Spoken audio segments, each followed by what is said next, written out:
The following is a conversation with Chad Hufford. Chad Hufford has a background in biochemistry and athletics, but later decided to pivot to a career in financial services. He founded his financial planning firm, Veritas, on the eve of one of the worst market crashes since the Great Depression. However, he has grown his firm over the years, and today, Veritas manages over $500 million in client assets and is only growing. Here's his story. Chad, what was it like growing up just outside Anchorage, Alaska? Well, I'm actually living just about a mile from where I grew up now. So my kids play in the same dirt that I did. It's amazing. We had a moose in our yard the other day. We've got bears that come through. They're all sleeping now, but Right. I mean it was like 12 below yesterday, so it was a little cold. There's days where like, it'd be nice to get out. But Daniel, I love it. It's rugged. It is true wilderness, but at the same time, we have all the amenities of a normal town, and it's pretty cool to have that balance.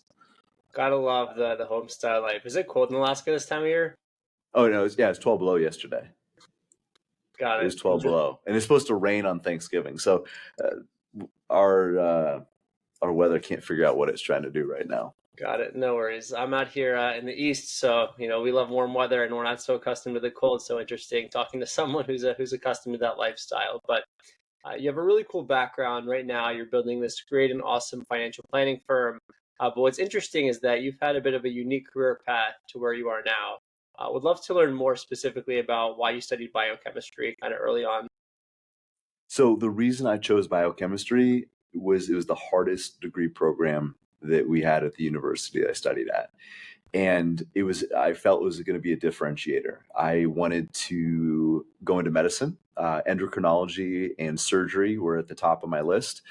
And a lot of my friends, you were doing the biology degree or natural science or something like that, just trying to check the boxes.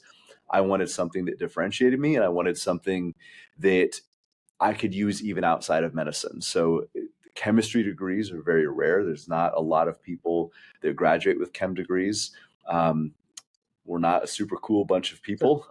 Who we didn't have the most fun parties and the biggest crowds around us, but that was the goal. My goal was to be in medicine, and it was something that fascinated me and interested me in and of itself. But part of the allure was just the challenge of it. hmm Would you say you were more passionate about the subject matter at hand, or just the fact that it was the hardest degree to get out there?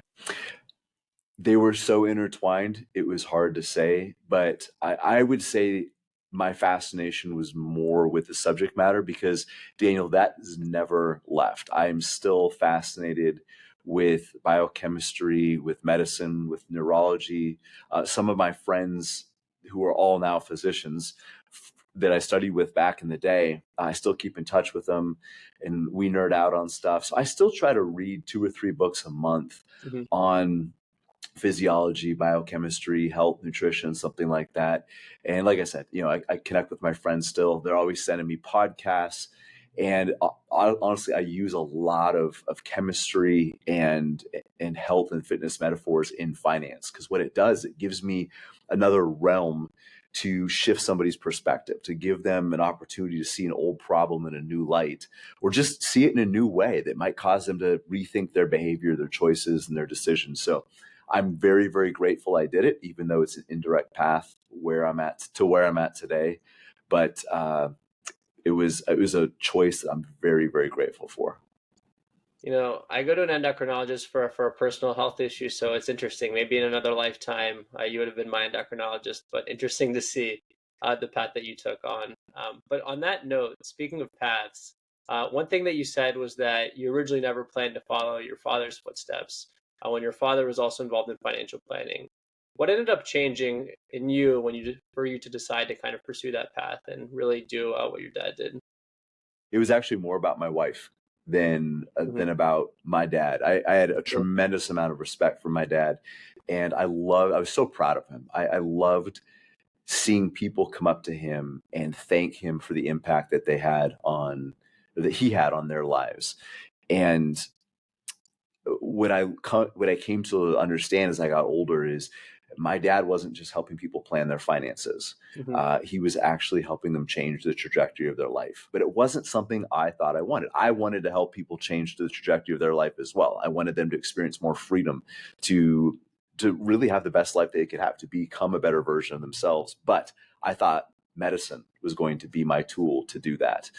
And my dad taught classes in the church. He was very open about it with us. So I grew up with a tremendous financial background. It just wasn't a formal education. Hmm. And I think there was some pride in that too, with the whole biochemistry degree. And I was getting letters of recommendation written by professors and even directors of medical schools to get me into other medical schools. And there was definitely an ego stroke to that. But right before I graduated, I met the woman who's now my wife. She is the mother of my 6 kids. And what I realized, Daniel, is she was not looking for a hotshot surgeon or some nerdy endocrinologist. She wanted a husband. She wanted a family. She did not grow up with the stability in the house that I did. So I took 3 years off and tried to figure out, what am I going to do with my life? What is this going to look like? Do I turn my back on this biochemistry degree I worked so hard to get? But in order to embrace my background in finance, I was going to have to change direction. It was going to be an inflection point. And like I said, I've never lost my passion for medicine, never lost my interest in it. But I made that choice for family because I doubted my ability to balance being a physician and being a father and a husband. And we work with a lot of physicians now who do a great job balancing that. I just know my personality, and I doubted my ability to go all in on both. And I had mentors. One of them is actually my current neighbor right now. He's an eye surgeon. And they really warned me. Some of these mentors really warned me about some of those balance issues. And I saw the sacrifices they were making in their lives and wondering, is this really what I want for me? So ultimately, I made that decision for my family. And my dad was mostly retired at that point. So he really wasn't that involved in the business, but still guided me and hooked me up with people that eventually became my mentors. So it was still a very, very important part of that. But it was a decision for my family, and one that, as we're coming up here recording this on Thanksgiving, Hmm. I'm grateful for every single day. Like I love the folks that we work with that are in the medical community. I love the physicians we work with, and still being able to be a part of that community Hmm. and supporting them in what they do. But I'm very grateful that I took the career path that I did. It's beautiful. It sounds like almost you had an inflection of values and you kind of chose to go with the career path that was more aligned with really, the type of life you wanted to live. I have to ask, what's it like having 6 kids? It is nonstop. It's actually a lot of fun. There are days where we're just like, oh my goodness, I can't wait till we can put them to bed. Especially the younger ones. The 3-year-old, he can be a bit of a handful. Mhm. But Daniel, it's an adventure. Keeps us on our toes. It challenges me in ways that I never expect to be challenged. You had uh, Di Manuel on your show the other day, and Yep. he was talking about vulnerability, and like that's something that my kids have drawn out of me. Because when I grew up, this is something my dad put on me. When I grew up, I thought being tough was being dissociated from your emotions, not showing emotion, not having feeling. And I learned to be able to do that, which has served me very, very well in finance, being unemotional about major financial decisions. And we're making big decisions that impact families and impact investors who depend on us. But at the same time, I need to be able to flip those emotions back on for my family Mhm. and even for our clients that we're going through difficult times. And I struggle with that for a long time. And one of the things I'm working on right now is trying to be mentally tough but have a tender heart, a strong mind and a soft heart. And that's hard. And kids have helped me with that. Drawing out that tenderness and being able to be vulnerable with them and admitting my mistakes and telling them, hey, your dad's just really screwed up, or here's something I'm struggling with. And having giving them the freedom to not feel like they have to be right all the time by being open and honest with my own mistakes and my own failures and setbacks. Got it. That's beautiful. Speaking on kind of family and a few of the other things that you find really impactful to kind of your career and your life development, what does fitness, faith, and finance mean to you? Well, I believe we could add family into that. So family, fitness, faith, and finance. Sure. I believe those are pillars of what is truly an abundant life. And like I told you at the outset of our conversation, my goal, even in medicine, was to help people live a more abundant life.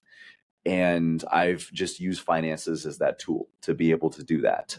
It's a discipline that I am well suited for. It's something that gives me the other aspects of my life that are important. But all of those areas I think are vitally important. And if you sacrifice one more than, or sacrifice too much of one, it hurts the others. And Mhm. actually, just before our call here, I I was writing, I'm wrapping up a book that'll be released here in April. And I was writing about a guy that we interviewed for the book. And we work with a lot of oil field workers. They have a very difficult job. They make good money, but it's crazy intense. It's a very volatile industry. And this guy had amassed a net worth of nearly $10 million by the time he was in his mid 50s with a high school diploma, very little formal education. Mhm. And he'd worked so hard, but he had sacrificed almost every relationship, everything that mattered on this journey to financial independence. And he said, I have more money than I know what to do with, but I have nobody to share it with. Mhm. So he'd sacrificed family, probably some faith, and some health and fitness. And I was like, well, are you going to retire? And he's like, I don't know how to do anything else. I don't know how to have fun anymore. I'm just Mhm. going to keep working. So he's working simply for the sake of building wealth beyond what he needs because he doesn't have another path. He doesn't have those other pillars. And that's an extreme example. And don't get me wrong, he's a great guy. But I think he lost direction somewhere in there. And now he's doubling down on the only one of those pillars that he feels competent in. One of another even more extreme example would be um, George Eastman, who founded Eastman Kodak. You look like you're maybe a little bit younger than me, but back the days before iPhones, we actually had to take pictures with cameras Mhm. and then we would drop them off at a film developer and it'd take you 2 weeks to get it back. And only then could you find out what you actually took pictures of. Like, oh, that picture turned out great. And usually they didn't. But, anyways, my point being, Kodak had the corner market on Mhm. on film and photography. In fact, at one point, George Eastman was one of the richest people, one of the most influential people in the entire world, and he committed suicide in his 70s because he had intense and chronic pain because of a back issue. And I can't remember if it's an injury or if it was something he was born with, and it doesn't matter. The point is, one of the richest men on earth would have probably given everything to have health, to have relief from his pain. And he could not find it. And it got so bad that he took his own life. And it just goes to show if all you have is one of those pillars and you don't have the others, um, it's really hard to feel freedom. It's really hard to live a life of abundance. So it's about balancing between all those different areas. So I also use a lot of those metaphors too for people who are you have a really strong faith. I'll use faith metaphors when we talk about investing. People really into health and fitness. I'll use health and fitness metaphors. So I've tried to expand my knowledge of all those different areas because usually one of those four areas is vitally important to somebody. And we have to work on strengthening maybe the other two or three that they're weaker in. But by having competency in all four, I feel like I can better equip people to live a more abundant life, even if I'm only getting paid for one of those. Is your biggest takeaway from the stories that you mentioned that you really want people to think about, one, obviously their finance, because that's your main line of business, but also how to balance those other aspects in their life, because that's ultimately what's going to lead to a more fulfilling life? It is. It absolutely is, Daniel. And it's looking at money as a tool rather than an objective. Mhm. So the gentleman I just shared with you about, he money was his goal. Wealth was his goal. He didn't know or he didn't have anything beyond money to leverage into. So building wealth for wealth's sake became the outcome. We want people to look at money as a tool for building a better life. Mhm. And they have to be able to identify what is meaningful to them, what is fulfilling to them, what is deeply important, what is non-negotiable, what is irreplaceable. And then we can help them leverage money to do more or get more of those things. But Daniel, I can't tell you what is deeply meaningful to you. I Mhm. can help you design a life that amplifies and magnifies those things and create an income stream that supports that. But people have to know what is deep in their heart important, what wakes them up in the morning, what makes them come alive. And by identifying that, then we can use money as a tool to magnify that thing in their life. But money can never be the goal. I think that's a beautiful metaphor there too, where, money is just an object or a resource. We have to think about what we want to do and then use those resources to magnify the kind of effect that we want to have. So definitely agree with you kind of on the note and the explanation you're able to give there. On another note, you're running this amazing firm, Veritas. What's your vision for the firm moving forward? Well, right now we have folks all across the country, but most of the people have some sort of Alaskan tie. Mhm. They either, like a lot of our oil field folks, they work 2 weeks on, 2 weeks off. They might work up here in Alaska and live down in Texas or Tennessee or Arizona or South Carolina or Kentucky. Um, Warm weather theme going on there. yeah, well, hey, when you're working in 40 below and you haven't seen the sun for 2 weeks, you want to go somewhere warm. I can't blame them. I get a little jealous, but I'm going to Vegas in 3 days, so it's okay. Don't feel sorry for me. Mhm. Anyway, side note, but no, we got folks all across the country, but most of them have some sort of Alaskan tie. They either used to work up here, used to live up here, or were referred by somebody that does. And it's just really expanding beyond that and having conversations like that, sort of one to many.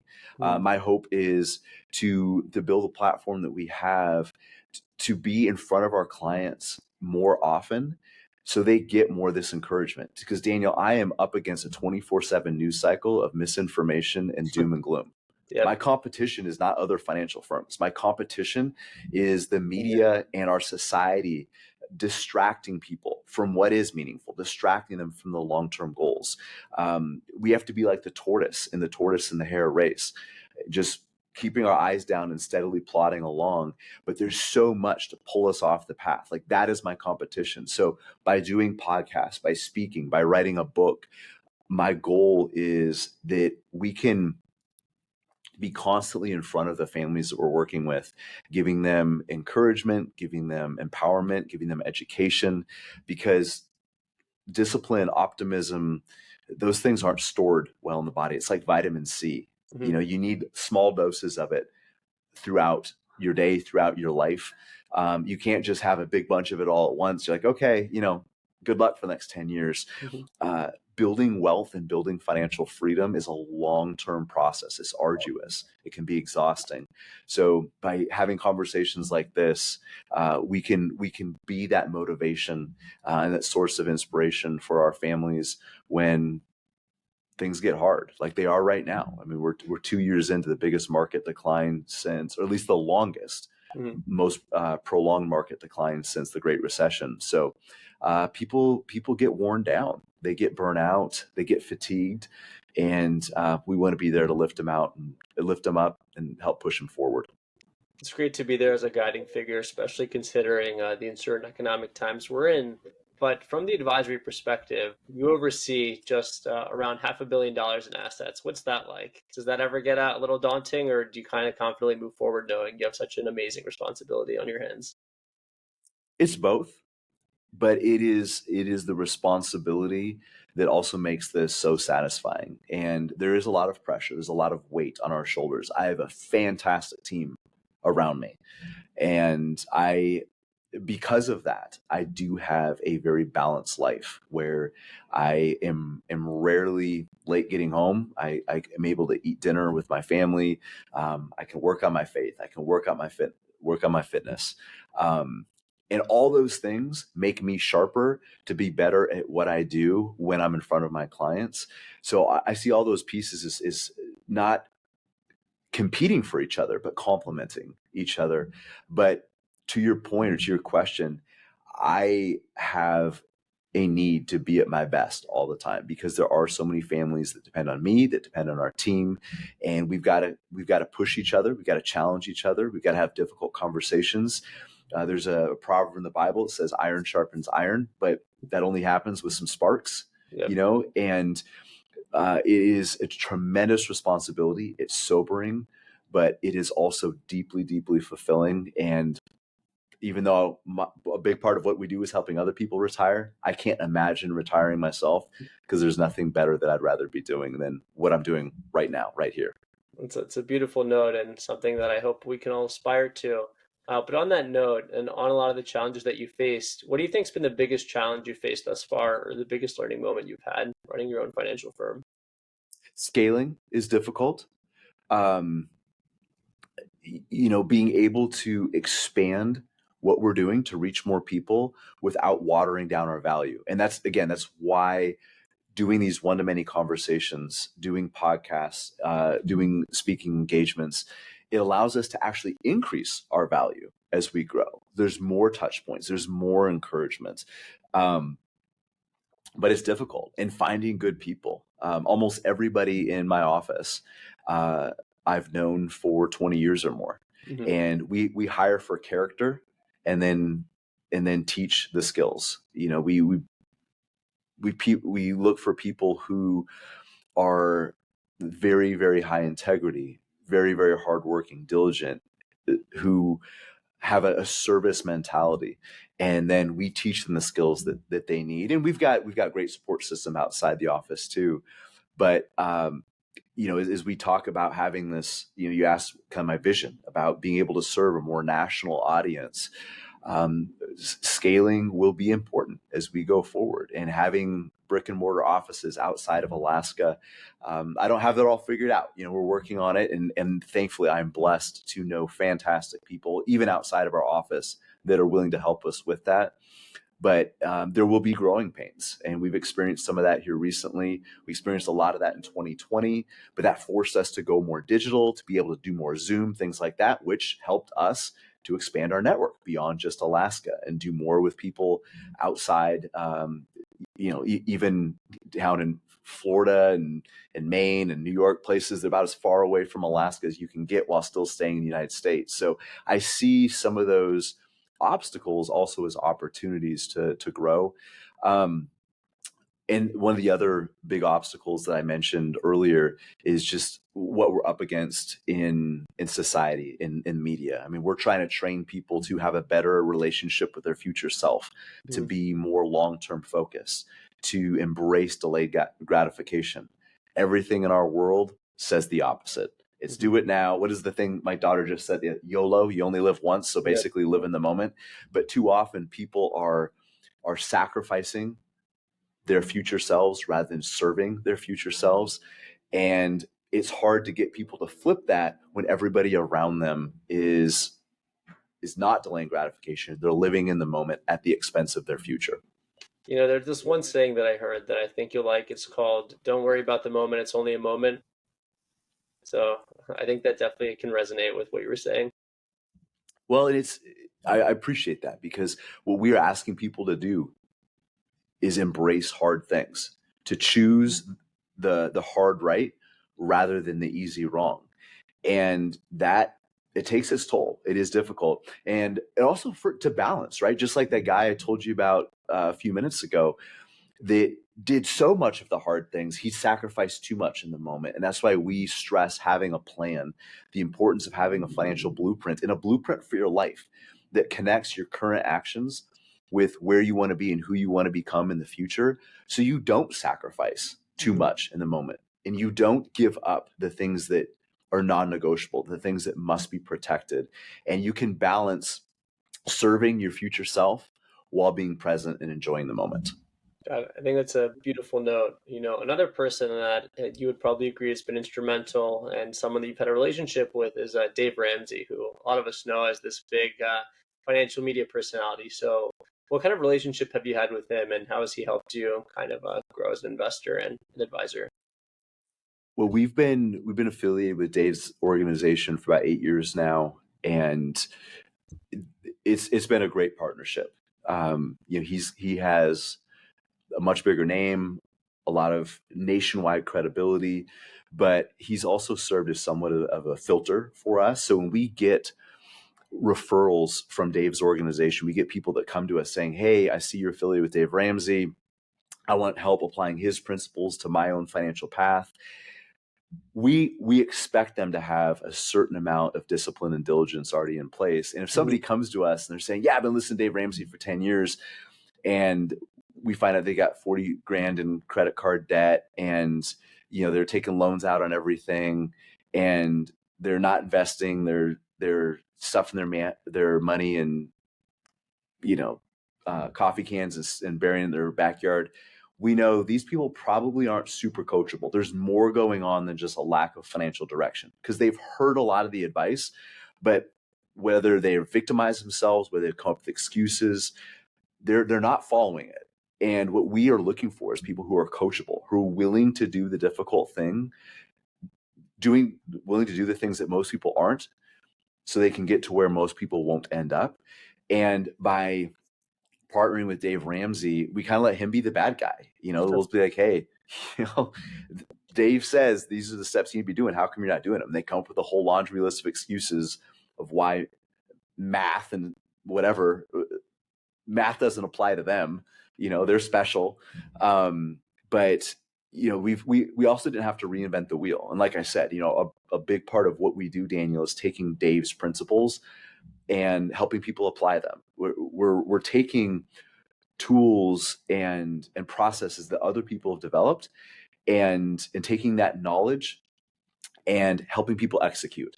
And knowledge is great, don't get me wrong, but knowledge can never take the place of execution. And if education is the transference of knowledge, coaching is the application and execution of that knowledge. That's where we come in, is to take the knowledge and to actually embed it into somebody's life and get it working for them. And that's what sets us apart. I love that metaphor there, but a quick follow-on to that. What do you think are the biggest misconceptions that people have sometimes about financial markets or just investing in general? I think people are way too concerned about what they can't control. They focus on the economy. They focus on trying to predict the stock market, focus on the administration. They don't vote, but they complain about who's in office. And too often we are so focused, and again, this is where the media comes in, because the media they sensationalize all these things.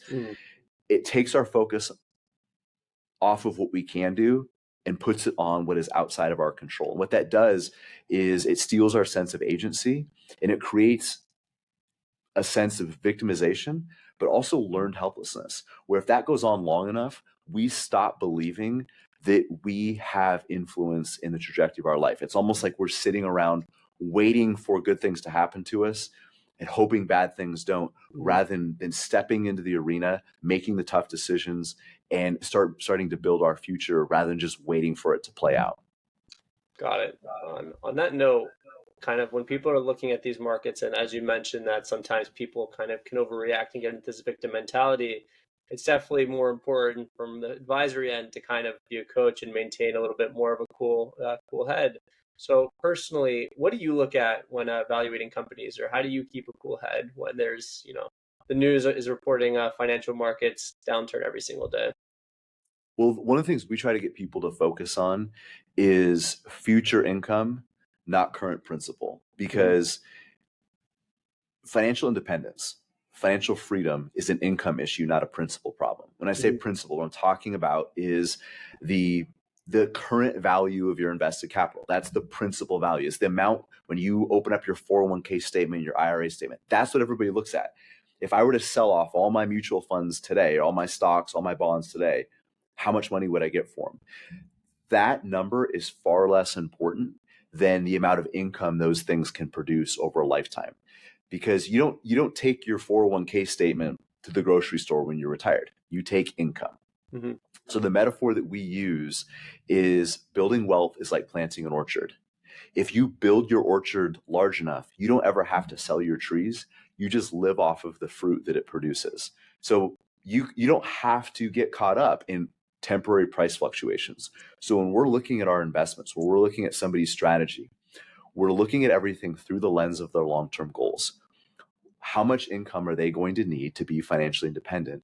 Reverse engineering that from where they want to be to where they are today, and picking an investment strategy that produces the income necessary for them to experience financial independence. So our focus is always on income, and also creating a rising income. When we have periods of significant financial uncertainty, and don't get me wrong, Daniel, there's always financial uncertainty, Yep. but sometimes it's magnified. Mm-hmm.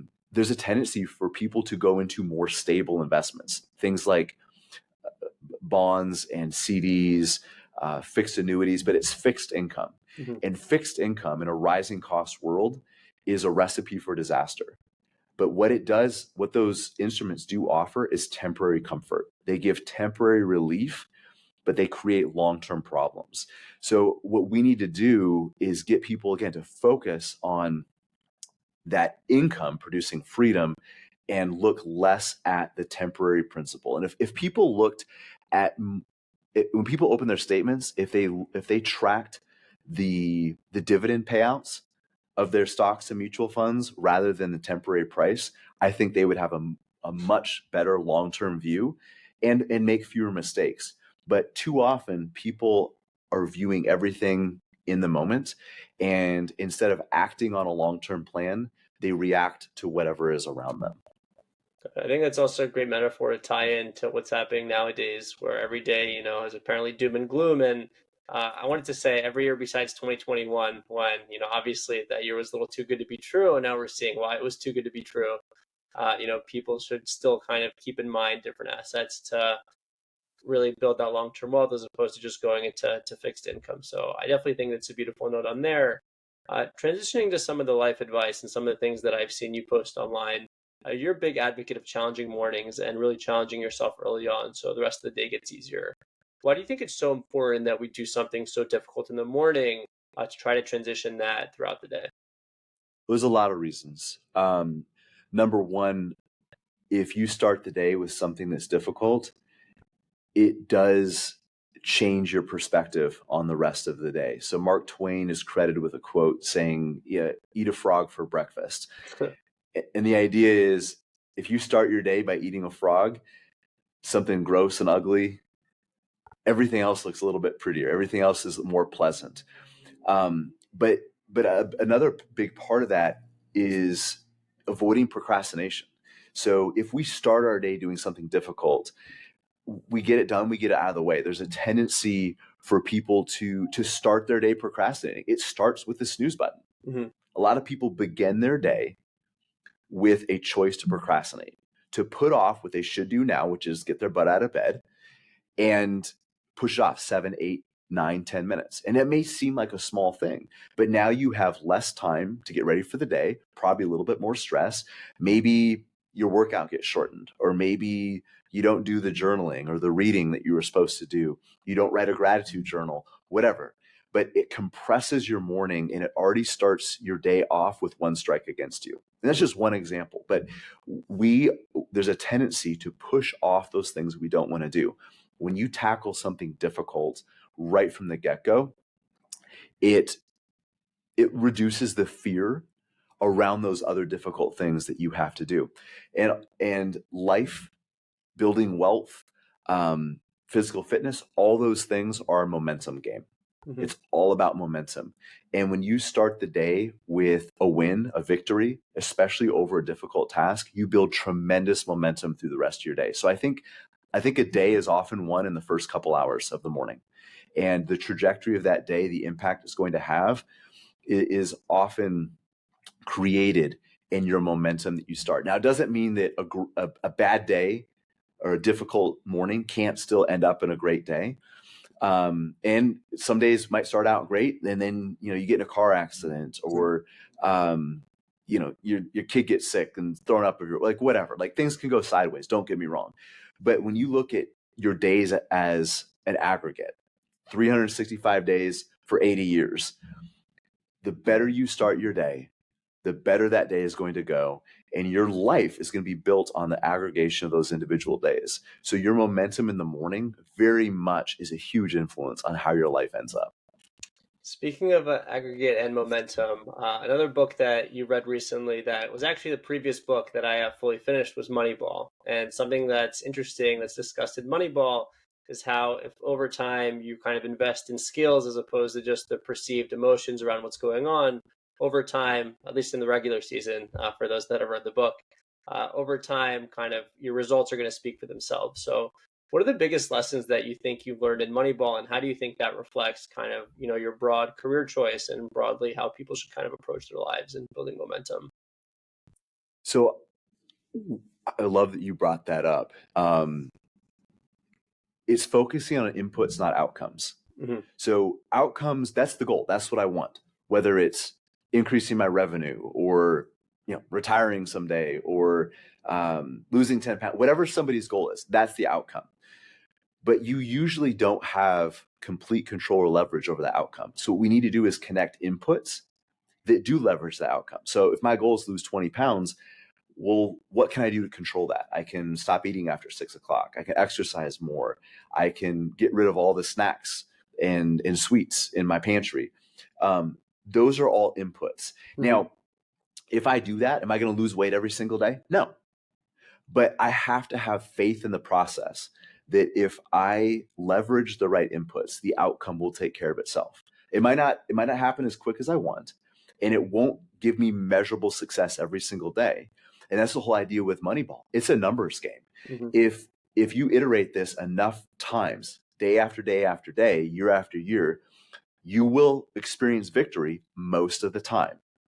And really good things will happen. You will change the trajectory of your life, but you can't look on a day-to-day basis. There are some days where you might work out and you get injured. You put your money into your 401k and you might be putting it in for 2 years and it's lower today than it was 2 years ago. But if you look at the input, you can see that, okay, I'm buying the best companies in the world on sale right now. It's an opportunity, not an obstacle. So by focusing on the inputs and committing to the process and letting the outcome take care of itself. It doesn't mean we ignore the outcome, but we have to connect that outcome to our actions, what we can control. That's what Moneyball is all about. One of my favorite books, The Game of Numbers, is all about. And it's a lot of how I live my life is listing the outcomes that I have control over, that I need to execute to leverage the outcomes I'm going for in the future. I think another note, just to stay on the topic of literature here, that I noticed the book that you read, though. Actually, I think I read a little under 6 or 7 months ago, called Shoe Dog. For those that sounds familiar, that's Phil Knight's memoir. What I thought was really interesting is that through the majority of the book, you look and see through his crazy journey how he almost lost it all and how he seemingly had to be in 17 different places at once, and then in the end, everything kind of figured out. What I think is really interesting, looking back on his career, you kind of notice that all those inputs kind of were, or at least in the moment, he did what he thought was correct. Or when he made a mistake, he thought about how to kind of fix that mistake. And in the end, everything came together to build, this beautiful, awesome sneaker company, well, athletic brand that we know as Nike. But I also think a beautiful note and kind of to tie everything together. Definitely a great journey where we look at someone kind of doing all the work, a lot of uncertainty, but in the end, everything coming together. So really great on that, and some beautiful lessons there. Slightly off topic, but to get on a different note in your personal life, you've done a lot of really incredible stuff. You're running this incredible financial firm, and I'm confident you guys will only move ahead and be able to branch out and have success in the future. But you personally, what's your biggest fear, Chad? My biggest fear is my kids not staying on the path that we've created for them. Mm-hmm. And there's nothing that they've shown that says that they wouldn't. But we've got a couple teenagers. We've got kids 15 down to 3. And they all have different personality traits. And there's a lot of people out there talking about they're trying to raise good kids, that productive members of society and all that. And I just feel like I'm not trying to raise good kids. I'm trying to raise good adults. And I want my family to be a blessing and to make an impact into the world around us. And it goes back to what we were just talking about. I can't control that outcome. I can't force my kids to love God, love their family, and love the people around them. I can't force my kids to have a servant's heart. But what I can do is look at the inputs that give my kids the best chance, the best opportunity for that outcome.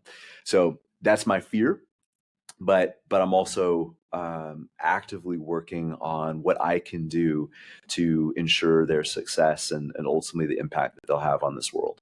Yeah, for sure. It's probably the toughest job in the world, being a parent. So I'm sure I'll get to experience that one day. But also, if you could have dinner with anyone else in history, dead or alive, who would it be? Probably the Apostle Paul. Interesting. Sorry if I'm uneducated, but who is the Apostle Paul? So the Apostle Paul, he's a figure in the New Testament, wrote quite a few books of the New Testament, and he had an incredible life change, a true 180-degree shift. And if you read his writings, there's a sense of sarcasm, even harshness sometimes. Mm-hmm. And I personally struggle with that. And you can see it in his writing that he still struggled with this old self that he transformed out of, but it was still a constant battle. And I think it's just a good reminder to me that we go through trials and tribulations, we overcome obstacles, and we all have tendencies, we all have battles that we may have to fight for the rest of our life. Mm-hmm. And some of those things are never beaten. You asked about fear. Fear is not something you beat, it's something you learn to live with and still step forward in spite of the fear. But the Apostle Paul wrestled with these challenges his entire life. And it's just a good reminder for me to stay humble and never to believe that I've beaten some of these things. They might be behind me, but I have to keep chasing forward so those things don't catch up. Got it. I think that'd be definitely an interesting dinner. Another thing, what brings you the most happiness in life? My family, my kids, my wife, the connectedness that we get. And second to that would be the connectedness with my clients, with Mm-hmm. the people on my team. So we have a great family relationship here at work, but it is relationships, whether that's in my faith, that's in my family. Relationships bring me the most happiness. Yep. Relationships are the best currency. My bad about that. And on a parting note, Chad, you've done a lot of really cool stuff, and I'm confident you'll help millions of people achieve financial freedom and kind of the retirement and the lives that they want to live moving forward. But on a parting note, what do you think, or what would you like everyone else to know? Well, I think it's important to have a plan. Like we talked about earlier, having a blueprint for their life, something that guides their decisions and their choices going forward. So they're acting on a strategy rather than reacting to the world around them. I am finishing up a book. It's available for pre-order right now. It's called Forging Financial Freedom. And this book is about so much more than just finances. It's about building a life of abundance. And my hope is that the lessons in that book can give people the encouragement and hope that they need to take control of their future and start building a better life. Got it. I think it's an awesome parting note. And Chad, thank you so much for taking the time. It's my pleasure to be here. Thanks for having me, Daniel. Thank you for listening to my conversation with Chad Hufford. If you enjoyed the episode, rate the show on Spotify, drop a comment on YouTube, and subscribe.